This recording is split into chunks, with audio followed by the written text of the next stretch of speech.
Welcome to another episode of Behind the Dreamers. I'm Jennifer Loading, and we are talking to the achievers, the creators, the magic makers, and the dreamers. These are our friends. These are your friends, and they are living the extraordinary. Well, my guest today, which I am super excited to bring on, is a super dad. He says he's dating his wife with a lead by example way of living. He's a contagious personality who is on a mission to positively impact 1 million role models around the globe to lead a functionally, and he's got that FUN in capital letters, healthy life through education, encouragement, and community. So you guys are going to be in, I think, for a real treat today. He is awesome, awesome. But before we do that, we have to do a shout out to our sponsors. So today's episode is brought to you by Walt Mills Photography. If you are a creator needing post-production, consultation, or promotion, Walt Mills is your guy. Whether short films, YouTube films, photography work, or a new headshot, Walt can help you find a solution to meet your needs. To learn more about him and his work, go to photosbywalt.com. We also want to give a shout out to our friend Chris Clow of Upbeat Media Productions. If you are in need of turnkey special event production, Clow is your go-to. To learn more about him and his work, you're going to want to go to upbeatmediapro.com. All right. Now that we knocked that out, we can have our guest talk now. It's going to be all fun. All right. So Dai Manuel is an award-winning digital thought leader and author. He's a distinguished Toastmaster, TEDx speaker, and keynote speaker. He's a former partner and chief operating officer of a multi-million-dollar retail company and sought-after lifestyle mentor, executive performance coach.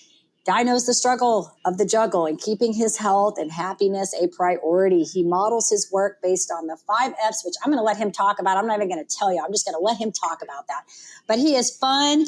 His social media is fun. He is like walking his talk. And so we want to welcome you to the show, Dai. Super excited to chat with you today. Jennifer, thank you. It's an absolute honor to be here, as well as I absolutely love your energy, and it comes through loud and clear in every podcast I've listened to. But more importantly, seeing you on video today, it's just like, wow, this is the real deal.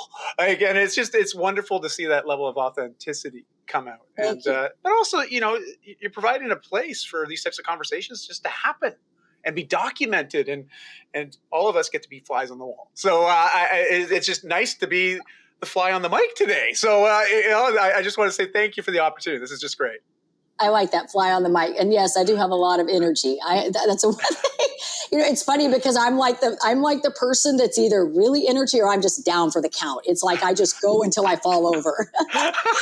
I know that way very well. I know that can be problematic at times, but man, when it comes to producing, get out of the way, right? Yeah, I'm like, get out. We got things to make happen today, right? And what's great is, the beauty of it, you've been on podcasts, and I've been guest on podcasts. And I think it is so fun when you get, creative people that just have great energy on the other end, because it makes my job a lot easier too. It just makes it fun for me when I can get those kind of people on here. We can have great conversation and just, have fun with it, right? I'm glad to be here. So let's have some fun. Absolutely. All right. So I want to open this up because our audience, right now, they have no idea who you are until we're going to make sure that by the time we're done today, they're going to know who you are. But they have no idea. So tell us a little bit about, because you've got kind of this really neat background. Came from this chief operating officer, of this company, and now you're living this life of really just kind of being this influencer and speaker. So kind of maybe tell us how this happened for you. Well, like life, there's never a straight line. I spent most of my adulthood, as far as professionally speaking, helping people, and helping people navigate change, but especially in the health and wellness side of things, because for myself, if I go back to sort of my origin story of what brought me to even wanting to do that, to really not even just wanting, but really thinking that it was the only path for me. That was moments where we have that clarity, that just immense clarity that, gosh, I want to do this every day. It's like breathing. I like it, because it feels good, right? For those that practice breath work, you know what I mean? You get that rush, right? When you really fill the lungs, you oxygenate the body. It's just, you feel clear, you feel confident, you feel on purpose. And for me, I didn't come from a place of feeling like that. Okay. Bottom line, I didn't. And in fact, I came from the opposite end of that spectrum. And At age 9, I went through some trauma. My parents separated and divorced, and I'm going to date myself. I'm 45, almost 46 now. And so you go back 35 years ago, there was only one other kid in my class of 30 kids that had parents that weren't still together. Only one other kid. Where today, and it's unfortunate, and it's a very sad statistic, but more marriages fail than succeed nowadays. Right. So today, the conversation, the stigmas aren't as severe, but also there's a lot more resources to support people, especially kids, when they're navigating those big changes. And so that was my first time really feeling like change is out of my control. This life is chaotic. It's crazy. And I can't do anything about it. Now, again, 9, 10 years old, of course you feel a little bit, under the gun. And more importantly, I kind of felt like, Raiders of the Lost Ark, and there's that big boulder and I can't outrun it. It's coming at me. And I figured that I wanted some control, though. I wanted something that I could feel some consistency in my life. And for lack of better judgment, I found that I could console myself with food and video games and movies, and quite literally create little daily escapes, emotionally, psychologically, emotionally, physically, by doing those pastimes. And unfortunately, it became my main thing. That was my normal. Eat a lot of very nutrition poor foods, but very high in calories, but also playing video games and watching movies. So very sedentary. But I felt like I had control over that, and I felt like it made me feel better in the moment. And, for 5 years, that was my lifestyle. From 9 to 14, almost 15 years old. And to the point where, I remember the doctor pulling my mom in the office and like, Penny Ann, your son dies morbidly obese. Oh, morbidly obese. Now, at 14, I was like, okay, that doesn't sound good. I don't know what morbid means. I don't know what obese means. But the doctor, looking at my mom, he didn't look happy. He looked rather alarmed. So this probably isn't a good thing. And to be fair, I didn't need that validation that it was not healthy to be like that, because I was experiencing all the symptoms and the psychological burden of depression and anxiety and some other health complications based on the symptoms associated to being in that state of unhealth. And life was hard. It was really hard, and for lack of a better way to explain it now, now I can articulate this, but back then I couldn't. But I remember one day very distinctly becoming extremely fearful that if I didn't make a change, the next 5 years weren't going to be any better. In fact, I knew it was only going to get harder. And if I had to summarize this in a quick statement that I think everyone can relate to, I became more afraid of not changing than the idea of changing. Wow. So I knew I was ready to make a change. Now, how to make the change, I don't know. I had no idea. I was like, I want to get healthy, but I have no idea where that even starts and how to do that and what to do. And who do I know in my life right now that could even help me with this if I wanted to ask for help? And I realized I just needed to start doing something. And in particular, something that was the opposite of what I was currently doing. I remember going to the library, getting books out on fitness and nutrition and lifestyle. And, my kids, who are both, they're 17 and 19 now, as they like to say, they're very old souls and very wise. They're kids, but I allow that. And, but they'll often joke at me, they're like, Dad, why don't you just Google it? I'm like, because your dad's older than Google.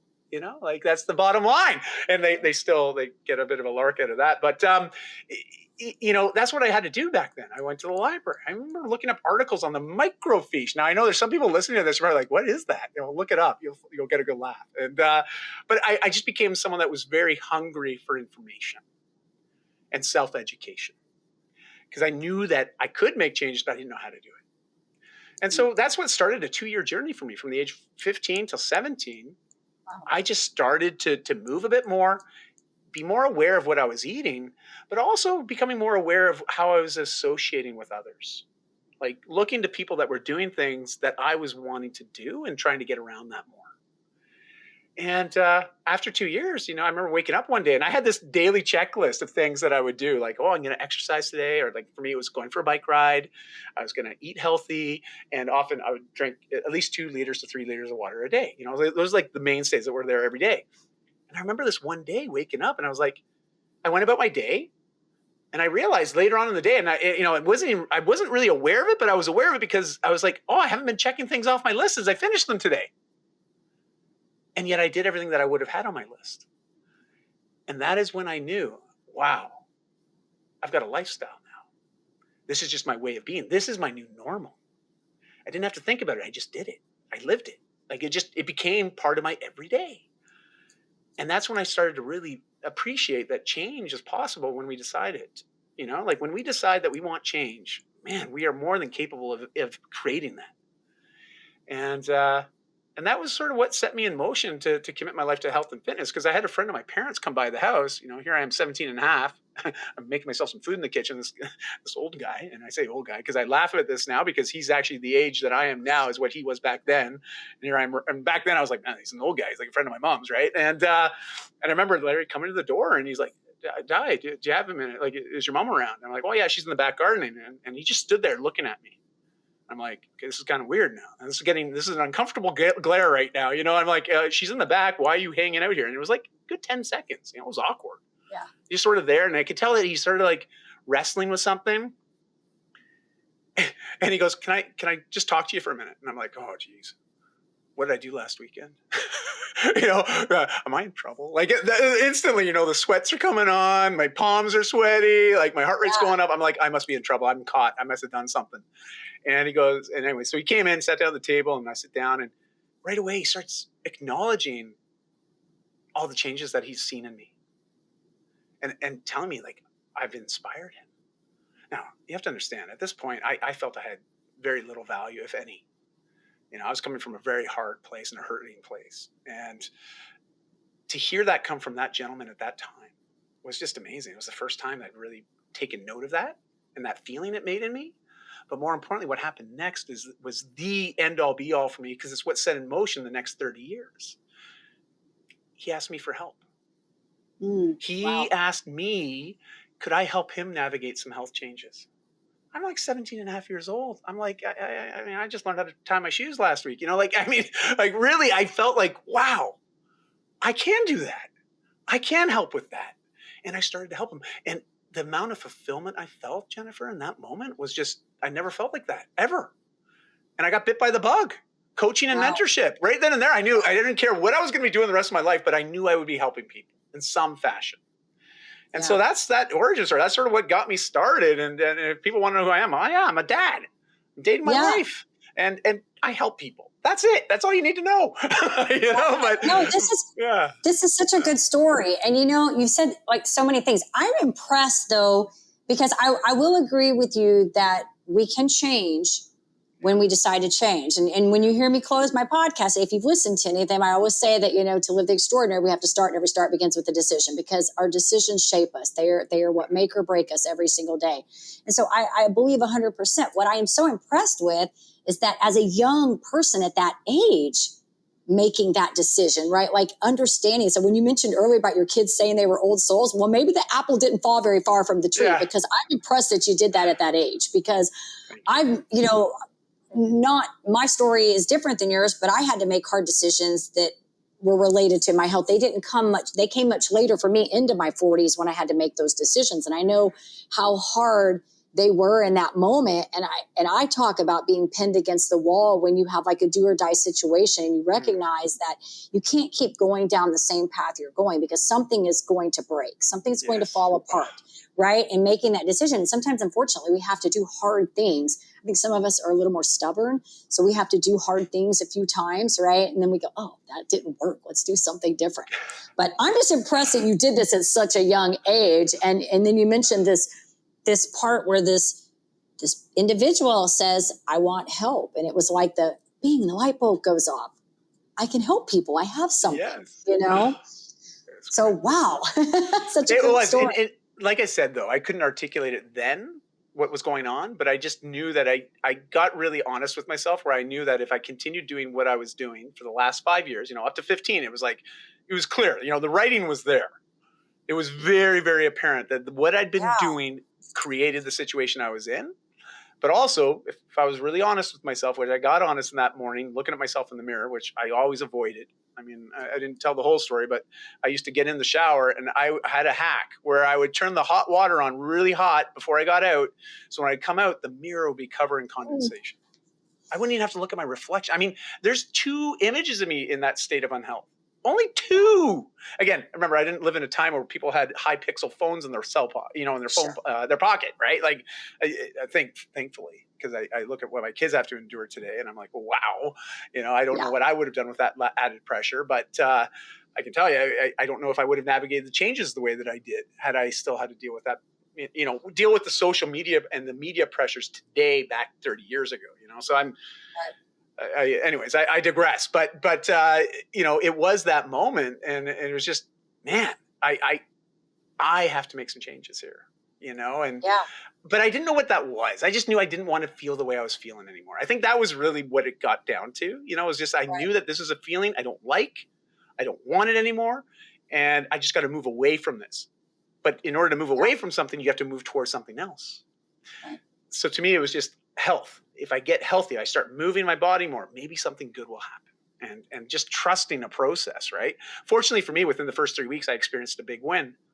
And this is important. I learned something at that time. I knew that anybody that wants to navigate changes, you got to experience a win early on in the change process. You have to. It's that affirmation, that confirmation that what you're doing is working, that the effort actually has a benefit to it, And for me, it was like this massive hill that I used to approach on my bike. Now, I live near the Rockies now, in Vancouver. I'm looking at the mountains every day, and those are mountains. Okay, I grew up in a rural part of Ontario, just outside of Toronto, and I'll tell you, as a morbidly obese 15-year-old kid on a mountain bike, it looked like a mountain. It looked like Everest. Okay, it looked like Everest. But I remember I couldn't ever ascend that mountain. I just couldn't. The very first day, I made about a third of the way up, and I had to literally get off my bike and walk it up to the top. But I was proud that I walked it to the top, and I didn't turn around and go home. Yeah. And every week, I kept doing the same route. And it was about 3 weeks in, I ascended that. I made it to the top. I didn't have to get off the bike. And I was like, I did that. 3 weeks ago, I couldn't do that, but I did it today. And that's what really reaffirmed that, okay, I'm doing the right things. And I think we all need that when it comes to change, right? Like if you think about your changes in the 40s, what was that first win that you remember having? Yeah. Do you remember what yours was? What your first win was in the 40s when you were making the big change? Well, mine came a little later. So for me, I documented this in my book because I was going through a medical condition at that time. So for me, it was about the small progress. But I always tell the story that, I did a ketogenic diet for 2 years when I was trying to get off all my medication and reverse my nerve pain. And mine took a while to get the win. It really did. I documented this, but there was a defining moment when I was standing in my bathroom, and for a fleeting second, because the condition I had was extremely painful, I didn't feel pain in that moment. The pain was gone for that moment. And I knew in that moment that all the work I had done, something was finally breaking. Like there was some light at the end of that tunnel. Do you know what I mean? Because when I think whatever journey that we're going through, our pain is relative to who we are and what we're going through, right? And this is why I always say to people, I never want to say I know how you feel. I can feel your pain going, like I feel people's pain, like I can feel it. But I never like to say, hey, I know what you went through and I know how that feels.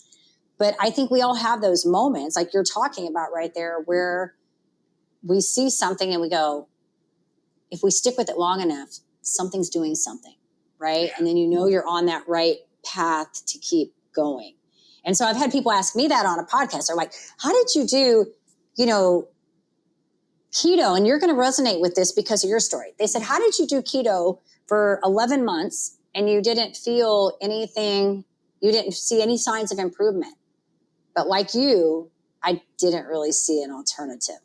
I didn't see doing what I was doing is working. So there was really no choice but for me to stick this out and to keep moving forward. You know what I mean? I'm so thankful that I did, because you and I wouldn't be talking right now. Totally, though, right? Like it's amazing how impactful seemingly small choices at times, but also the big ones. Exactly. It's just another stepping stone in this journey of life. And sure, it doesn't always bring us necessarily maybe in the direction that we originally planned for. Mm-hmm. But this is where positive thinking and I'm not saying naive thinking, okay? Positive thinking. Looking you gotta have faith. I think you have to have like that faith, right? The faith. Faith in oneself, especially, and I love that you referred to that resiliency component, that sort of because as human species, let's be honest, our DNA is developed over eons, like literally millennia. But in that DNA is resiliency. And we all have it in us.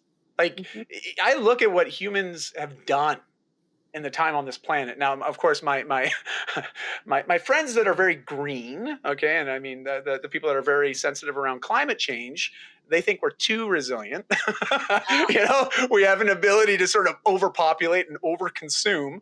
But you look at some of the conditions that, quite frankly, it shouldn't be possible to have thriving communities and tribal communities and just lives. I look at the Antarctic and I'm like, how do people survive there? I mean, that's crazy. I hate the cold, but yet they're thriving. And so it's in us, our ability to navigate the hard stuff and yet come out on the other side, changed, evolved, improved, I think we forget that sometimes. I really do. I think we forget that it's just part of us, Yeah. I heard something the other day.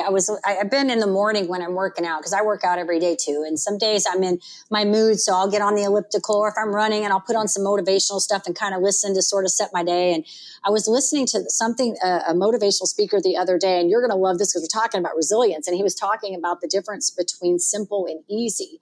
And the words sound very similar when we say them, right? But it's like the nuance between them. That simple is really about the complexity and outcome, right? Whereas easy is about our determination and our will. And so he used kind of this idea, and you talked about mountains and stuff, but he said, it's easy, it's simple for us to become who we want to be because the path is there. We know what we need to do. It's not always easy to become who we want to be because our will and determination has to play a part. Like, it's easy to, walk, but not necessarily, or simple to walk, right? But it's not easy to climb up a mountain, So it's really kind of puts it into perspective about our will and determination to do things, and, and having that resilience. And, when you do hard things, I think you learn great skills, and I think they apply into our business and into our relationships. They kind of transfold into everything that we do. Right. And that's why I always say, I feel like being an athlete or being in the fitness world is very much similar to owning a business and being an entrepreneur, because there are certain elements that come into both of those spaces. That's why when I do this show, I bring so many different people, because I've kind of filled all those different spaces. And so these people just sort of all resonate with me.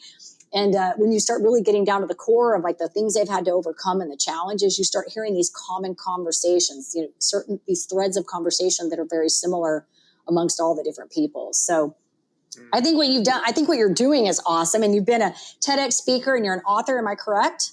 Yeah, that's right.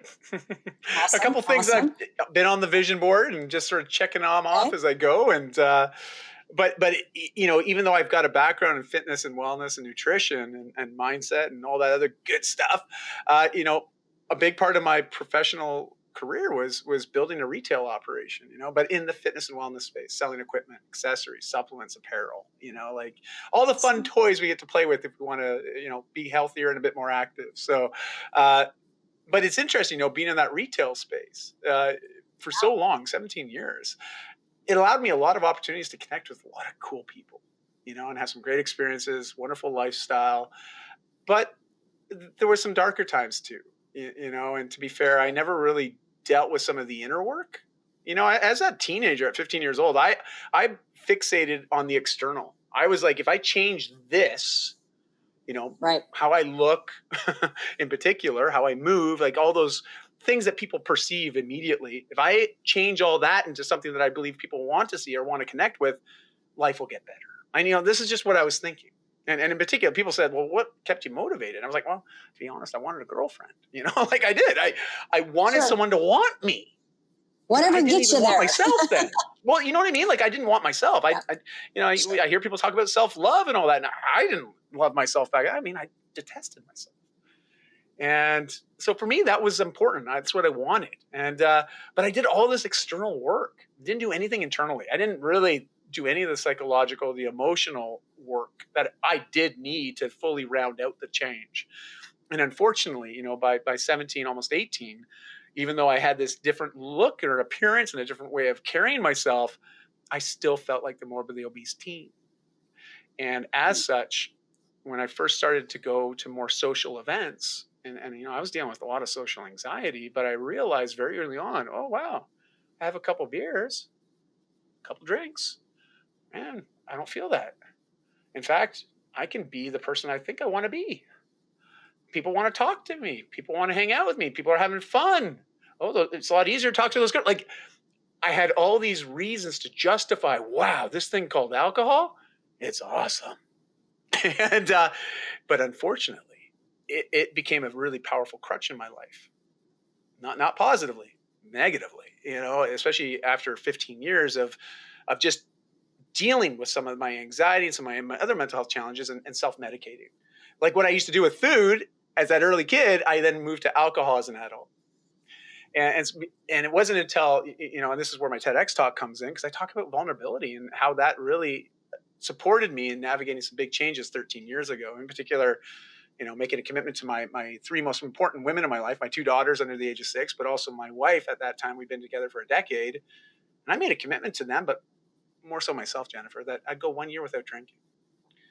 And it was just, I didn't say, I never believed I had a problem with alcohol per se, but I know I had a really bad relationship with alcohol. I mean, people refer to me as fun guy Dai when I drink. I was the guy. I'd go to professional trade shows and I'd work a deal with, a supplier or a vendor. And next thing okay, now that the business is out of the way, where are we partying tonight? I'm going wherever you're going, Dai. I had this reputation. And that's when I really started to realize there's an imbalance here. This idea of how people perceive me and who I actually believe I want to be, they're in conflict. But how do I change that? And my hand was sort of forced 13 years ago, where my wife approached me and started talking to me about what life would be like to co-parent her kids and to be separated and ultimately divorced. And again, that was very triggering. I'm going back to 9 years old. My parents dropped that bomb on me, right? So it was really a challenging moment, but I was like, you know what? I need to move away from this habit. I need to make a change again. I need to do the work I never did. Right. And that's what started in that 1 year. I needed to get sober to have the clarity and the space in my life to then do some of that focused work. And everything changed in that year. Everything, like literally every aspect of my life changed. So much so that I saw the writing on the wall that this professional path I was on was going to need to change. At that period, we had scaled to 8 figures a year. We were doing really, really well. Like we were growing like stink, and I was having fun. I really did enjoy it. I felt very fulfilled doing the work that I was doing. But there came a place where, as I was changing and evolving and getting more aligned with emotionally and spiritually who I believed I wanted to always be, and I started to recognize the path I was on was limiting me achieving that. That was scary as hell. Okay, like for everybody out there, I know what it's like. You've been in a career or a path for so long that you just figure that that's it. This is what I'm meant to be doing. But when you see that kink in the armor start to really take account of that and recognize that, as good as I always thought it was, and this is what I was supposed to be doing, maybe this isn't. Oh, but then what do I do? And that creates a lot of anxiety too, because it's like, oh, geez, not only am I trying to change myself personally and internally, but now I'm also going to have to change my career, which I wasn't even planning for. But that was all part of that process. And it unfolded over a period of several years. But, and at the end of that year, just to sort of close the loop on this, for those that want to hear all the dirty of, the nitty gritty stuff, you can listen to the TED Talk. But, at the end of that year, my wife, she's like, oh, you did it. I'm so proud of you. Because up until that point, she'd only ever seen me go 1 month without drinking, like the sober Januaries kind of thing. So those little challenges. Yeah. So this was a big deal, in 15 years to go a full year without drinking. It was for me, it was like, wow, this is a big deal. Like, can I do this? I don't know, but I'm going to try. And at the end of that year, she's like, hey, you did it. Do you want to celebrate and share a bottle of wine together? And this is that moment where like I shared with you at 17, I had that realization one day when I didn't check everything off on my list. I didn't even have a list, but yet I did all those things. I realized at the end of that year that all these amazing changes that had happened with me, relationships became more fulfilling. I had deeper connections with people that I'd known for like 20 years, but I didn't really know. But now I knew, and they knew me. Right. And I was like, man, so much had changed in a year. What happens if I keep going? 13 years later, I still haven't had a drink again. I feel fine. I think I could have a drink. I don't think there would be any problem with that. I'm a very different person today than I was 13 years ago. But it's just not a part that I need. I don't feel any inkling. There's no desire for it. And it's created so much positive change for me that's just, I love to share the story, because it is a relationship. It's just a relationship. It's how we value not only ourselves and our lives, but those in it. And if the value proposition isn't, if there's an inequality, that's where alcohol and substances tend to fill in those gaps, or gambling or pornography, or there's lots of these things, right? Well, and I think, you're hitting upon something. I think it gets back to those, you mentioned early on in this, the inner work and as a young adult, 17, I mean, you're barely even an adult at that point. You're not really able to articulate that, right? Like understand what is inner work, right? So you talked about this existential and interestingly enough, Dai, I mean, adults that are our age are still focusing on existential things. That's why we do what we do, right? And that's why I do as a coach, because I work with a lot of people. It's like I send the people to the fitness trainer, to the marriage counselor, or to whomever they need to go to. But none of that's going to stick. None of those things that they learn are going to stick until they work on the inner work, right? Like until they come to terms with why they're doing the behaviors they're doing, why they're resisting the change so much, right? Like it's like we have to. There's so much to this. We can have a long conversation because really it takes like years to get to a place where you're unconsciously competent in something. You've been exercising for so long. You've been doing like I have. I didn't grow up exercising. My mom used to go to this place called Cosmopolitan and do jazzercise. So I'd see these things, but I didn't grow up an active kid. I did some dance for a while, but I didn't really grow up that sports kid. And so I remember being in my early 20s and thinking, I didn't like my weight and stuff. I needed to exercise, but it was never really a part of my life. It became a part of my life in my late 20s when I started teaching aerobics. I was actually a fitness trainer and I did that for 8 years. And I did it while my oldest daughter was a baby because it was free babysitting. So go back to the existential. It was free. It was money and free babysitting. I didn't care about the working out part. Okay.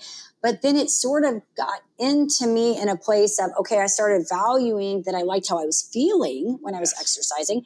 And then when I went through my whole medical nerve condition, whatever you want to call it, crisis, my late 30s into my early 40s, I became a runner. And that's how I became a marathon runner. I used it as a tool to help me get through the pain. It was actually a diversion technique for me. And then it became a part of my life. So when we talk about all this stuff, this inner work, people try to go make these changes and they want to do them quickly and they're focusing on this outside thing, right? And then what ends up happening is exactly like what you're talking about. They never do the inner work and then it attaches to something else. The whatever the feeling was, it's either food, right? It's either the alcohol. And I always talk about, even like with me, kind of that scarcity mindset, like I grew up, my parents were entrepreneurs and I always kind of joke about this and say, we sort of lived a feast or famine life growing up. We either had things or we had nothing. And so food, I started associating even food as being kind of a feast or famine thing. If I got the Oreo cookies, like I need to hang on to them and I'm going to eat them all because I don't know if I'm going to get them again. And I really started realizing for me how these associations I was having with the food. And ironically enough, I loved sweets my whole life. I have loved sweets, especially ice cream. I don't even crave that stuff anymore. I just don't. There's like an entire bag of Reese's peanut butter cups in my closet right now because we bought them for trick-or-treaters and only one trick-or-treater showed up. So we have all this candy and I'm like, okay, they're in there. I don't crave that stuff like I used to. And I think it's because my mindset has changed to know that if I want it, I can have it, but I don't need it to cope. I don't need that as an emotional tool to make me feel better. You know what I mean? So you said so many great things that have been so great about this. We could spend hours talking about all this, really I know this learning to work through our inner demons. But I think the big message here is that until you do the inner work, all of these things we're trying to do are just, we're going to have a tough time getting them to stick. Like they're going to surface up again. And that inner work is so important. That the show I did, that I recorded before I got on here with you, is the same thing. We were talking about leadership, and it was the same thing, how to be effective as a leader. Like she was talking about before she started her company, she did the inner work before she came to, and now she's doing this where she's helping them find talent, but also understanding that talent is also about the leader, understanding how to position their people correctly too, finding the talent, right? And so everything we do in life is about the inner work. It's always about the inner work. It's the journey. It's the hero's journey, the monomyth, right? It So is Joseph Campbell. I mean, the guy, I love it. I quote his work frequently. It's when I awesome. first learned about that, I was like it was amazing because when you really appreciate some of his work, you start Hmm. to realize, man, every single one of us, Yep, we're on a journey. we are. And you can start to see the patterns in our own lives, Hmm. and where we chose to go left, where maybe, gosh, what happens if I would have gone right instead? Like, Right, and right. not to say that we regret the choices that we made. It's not about living a life of regrets. It's about Yeah. acknowledging that we do have regrets, but learning to thrive with them. You do know what I mean? Like it's because it can be a very debilitating feeling, with Yeah. that feeling of regret. I think it's very debilitating. I know I've been frozen by it many times in my life, and it's something that I'm always trying to work through. So anyways, I love what you just said. I think it's so on point and a great summary of what we've talked about today. Really. Yeah, you've got a great story. I mean, I know we talked off, and that's why I said I love about the podcast. I never know where these are going to go, how we're going to Mm. navigate them. I just kind of like to let it flow. And but you've got such a great story. I do want to ask you really quick Sure. this 5 Fs, because I Oh, mentioned that in the very beginning, because you do this through a lot of. I mean, I've been on your social media yeah. pages; they're very vibrant, and you have a great energy, which I think is fun because it's a warm feeling, and I think people like that. They can resonate with that, and and so these 5 Fs, I feel like they're showing through on your work, like they're coming out. So Well, tell us thank what you. those are, because our listeners are like, what is this she was talking about at the beginning? Well, thank you, Jennifer. Well, listen, it's a lot of us. We have to ask ourselves what motivates us, but also what guides us. And I think values are really important. I think Brene Brown does some of the best work I've seen when really explaining values, especially in the professional landscape. But if you take what she talks about, this idea of really having clarity of values, they are very guiding. Like it's a quick way to filter through all the information. I mean, our brains are bombarded with thoughts, 60 to 80,000 of them a day. Like if we had to sit there and catalog all of our thoughts that go in our head every day, I mean, we'd never leave our bed. Right. We'd be there all day. So we have to recognize that our values is a quick filtering system that allows us to figure out, okay, does this align with things that I want in life or not? It's a yes or a no. It's not a maybe. Now, of course, we have fear of missing out a lot of the time. So we turn, anything that we're thinking about a no, we often make a maybe, which just creates a lot of overwhelm in itself, that indecisiveness. And I can speak to that. I'm a recovering maybe guy. It's all good, because it is all good. Because when you get clear on the values, it can help you sift through information very quickly, but also recognize some of those, conditioned biases that we all live with, or unconditional biases. I mean, it depends on how you look at it, but we all have certain beliefs that are guiding us, whether we know it or not. And some of them are very limiting. We hear the term self-limiting beliefs. Now, when I got really clear many, many years ago, my wife and I started to think about our family. What are our true values that unite us as a family? And I'm a big fan of alliteration. It's the writer and speaker in me. Okay, I went to school for English literature and philosophy. Of course, that's why I had a job in fitness. I love that aspect, of that exploration, if you will. And for us, we came up with 5S. And I'm also a big fan of metaphors, because I find if we can create a mental picture of what we're trying to explain, it makes things easier to grasp and understand, as well as put into action. And so I like to use the metaphor of a house. And what I invite people to consider is that you are the architect of your house, and your house is a representation of your life. We know. We don't need to be told this, even though we've grown up listening to stories like the three pigs, right? And the big bad wolf, right? Like, we know that foundation, as well as materials that we construct a home with, is important to the integrity and longevity of a home. Well, take that same ideology and apply it to your life. One, we have to acknowledge what's the foundation upon which every life that is built can thrive if it has a great foundation in what? Well, for us, it's health. If you don't have your health, we both know. You know this, and I know this very well, based on our stories and our backgrounds and what we've experienced, that health is paramount. Without health, it's really hard to focus on anything else in our lives. Right. When you're sick or dealing with chronic pain, all you can think about is not having it. And it becomes very consuming. I live with a chronic autoimmune disease. So I have days that are good days. I have days that aren't good days, and it's okay. That's the life that I have. I'm okay with that. I still thrive regardless of that. and because that's the choice too, right? But here's the idea. You got the foundation of health, you got 4 walls and a roof. I use an F for each one of those. So 5 Fs. Fitness, faith, family, finances, with an overarching roof of fun. I like it. And the idea of finances is just how do we contribute to the world, but also how do we get remunerated, and fiduciary responsibility comes into action as well. A lot of us live beyond our means. I've had periods of my life where I've done that. I'm guilty. I mortgaged my future to pay for right now. and so I like to encourage people. It's one of the biggest contributors to why relationships fail as well is financial stresses. So I want people to take accountability for their financial futures and financial presence. And so finances is an important value to get clear on, especially how do you want to produce income for yourself? How do you want to contribute to the world and be remunerated?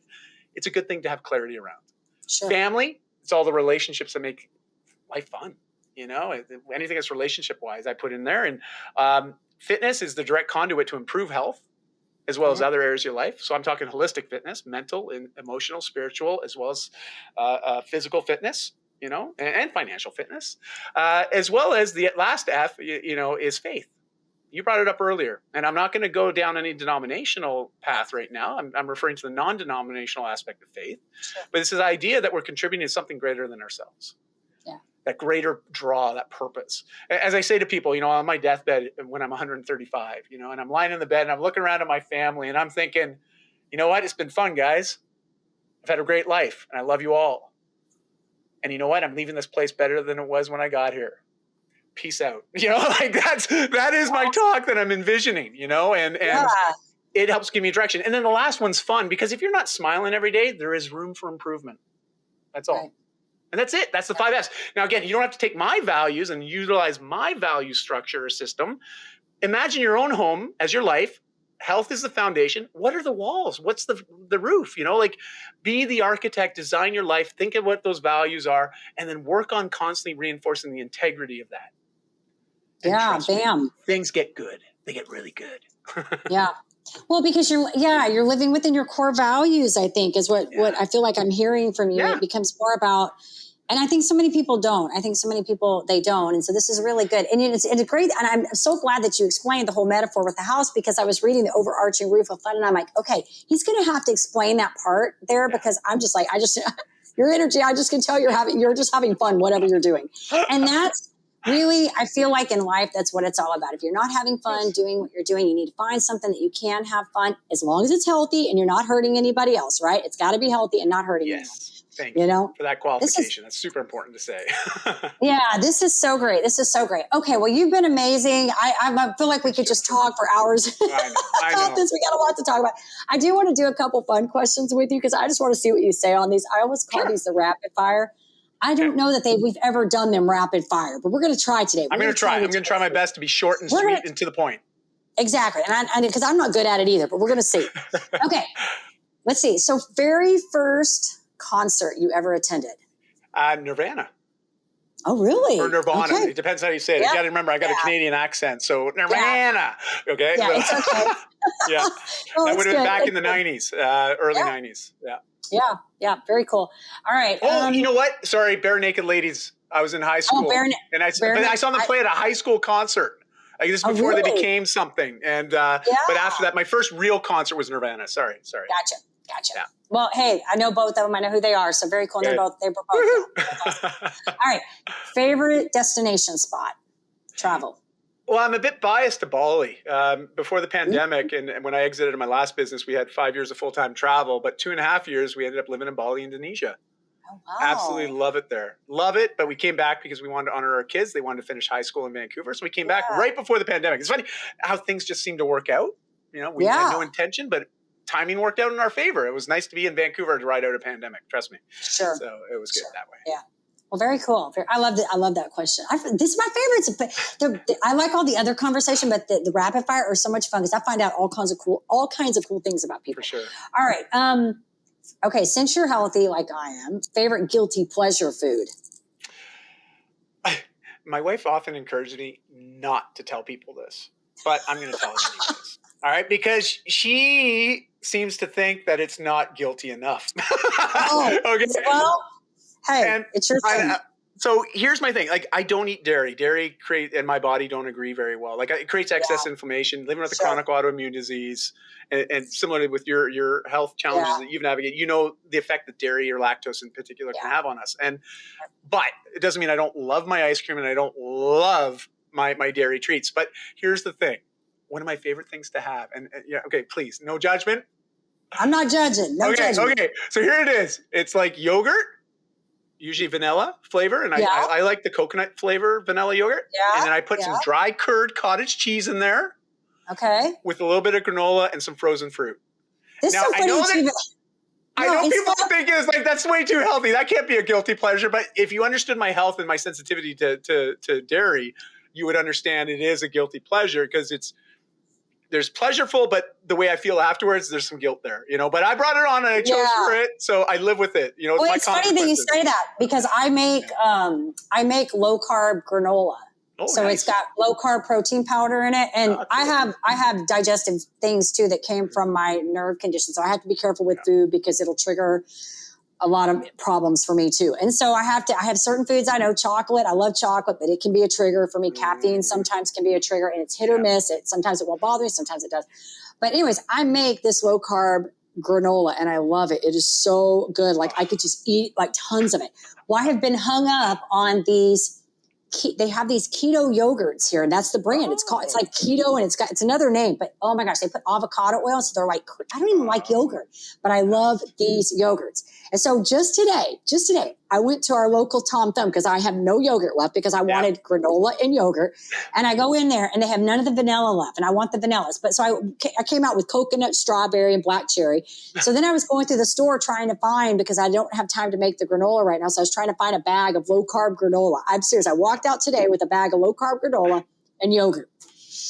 That was my guilty pleasure for today. So I totally understand when you're talking about, like, because I don't eat a lot of junk. So sometimes, like, I was telling somebody, like, I love low carb pancakes. I eat low carb pancakes and I love them. Now, if I get a good buttermilk pancake, I'm okay. But I'm okay with a low carb pancake. To me, that's like heaven, because I get to eat pancakes, you know? It's so good. Wow. That's why I said whatever, it's different for everybody. And that's why I like asking that question. It's fun. So, all right. I love that. That's one so cool. last question I want to ask you. This is one of my other fun favorite ones. What is in your Amazon cart right now? Let's see. Oh, okay. So I bought some, how do you pronounce it? Psyllium husks. So it's like, like psyllium husk? Psyllium husk. I always say psyllium. I know what you're talking about. Thank you. So I add that into all my smoothies, you know, just for those that aren't aware. I mean, if you're not getting an adequate fiber in your body, it will do your body wonders just by increasing your fiber content. And it's an easy fix for me to do that. I get lots of fruits and veggies in the day anyways, and salads, but I like that in my morning smoothie. So that's in my Amazon cart. And I'm just trying to think, what else did I have in there? There's something else that I just ordered, and I'm drawing a blank. It was a headset. I needed a new headset, so that's all. It's nothing super exciting, but it's okay. It's your Amazon cart, right? It's fine. But I knew what you were talking about when you said the psyllium husk, because I'm like, I have purchased that before too. I've put it in my food, so it's amazing. Just like 1 or 2 tablespoons in your smoothie every day, and especially for the men that are listening to this, do it. Like, all I can say is, and I'm not someone to be very forceful this way and say, hey, go do this. Like, because again, I prefer inviting people to do stuff, but I will be rather dogmatic on this one. I'd be like, go do it. Just do it, but also get into a habit of a morning smoothie. Get all your fruits and vegetable quota. And I still want you to eat it throughout the day, but it's the easiest thing. If you can bang out most of that in your first meal of the day, make it easy, make it convenient, make it something that you can do very quickly. It is like the most impactful habit that I have in my life is my daily morning smoothie. Yeah.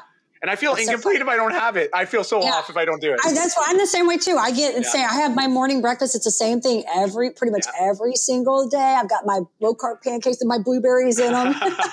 I love that. That's so good. I get it. It's funny because I think when you have those kinds, here we got off on the rapid fire. When you have like digestive things or, autoimmunes or things we have to worry about that, you get very like kind of set in the way of the foods that you can eat. So I feel like I eat pretty much the same every day. And I'm okay with that. And, and sometimes I'll go out and I'll have something different, but to me, a lot of times it's just not really worth it because I just don't want to feel bad the next day. I don't want to wake up and have stomach aches and headaches. And I want my day to be great, right? Like I want it to be great. So I love that you acknowledge that though. Like the fact that you own that, okay, I could choose to do this, but you know, it's just not worth how I'm going to feel tomorrow. Not worth it. No, I got things to do. I got lives to change. Yeah. That's so good. That's great. I got podcast episodes to get on so I can talk to amazing people. So, Dai, this has been incredible. I've enjoyed chatting with you. You are fun, great energy. If our listeners want to get in touch with you and find out a little bit more about your coaching, your mentoring, the TEDx, your book, what you got going on in social media, where do we want to send them? Well, thank you. You know, the one thing about having a unique name, Dai Manuel, it is pretty unique. I know I have yet to meet anybody else with that name. And Dai is a Welsh name for David. Okay. Manuel is Portuguese. So I know people are like now doing the math. They're like, okay, this doesn't compute quite very well. Hey, don't worry. It's just my life. And as I tell everybody, I'm just Canadian. Don't worry about it, you know? And, or actually I should say, don't worry about it. But regardless, I am very active on Facebook, Instagram, and LinkedIn. So if you connect with me on those social profiles, just by typing in my name, shoot me a DM, a message, or comment. It's only me. I don't have people that do this for me. I maintain that myself in my business.